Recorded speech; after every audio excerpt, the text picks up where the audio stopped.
নমস্কার বন্ধুরা, আপনারা সবাই কেমন আছেন? আজ সকালে উঠে রান্না করছি, শাপলা ভাজি করব।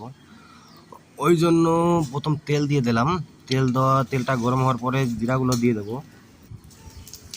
জিরাটা একটু লাল লাল হওয়ার পরে রসুনগুলো দিয়ে দেবো, রসুনগুলো ছেড়ে দেবো।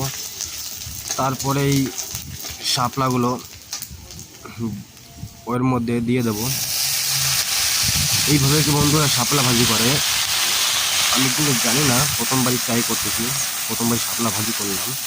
আর রান্না করেছেন মার অসুস্থ হলে রান্না আমারই করতে হয়, কেননা মার শরীরটা খারাপ আছে। আর বৌদি বাড়িতে নেই, বৌদি বাপের বাড়িতে গিয়েছে।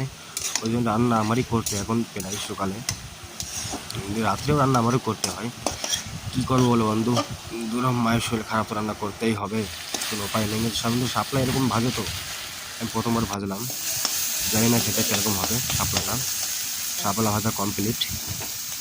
শাপলা ভাজির সঙ্গে তার মূলা শাক ভাজি করেছি, তার সঙ্গে পুঁই শাকের তরকারি করেছি শিঙি মাছ ট্যাংরা মাছ দিয়ে, আর ভাত। সকালের এইটাই খাবার, এটা খেয়ে কাজে যাবো। আপনারা বলুন বন্ধুরা, আমার রান্নাটা ঠিক আছে তো বলুন আপনারা। ওকে, বাই, আপনারা ভালো থাকবেন। আর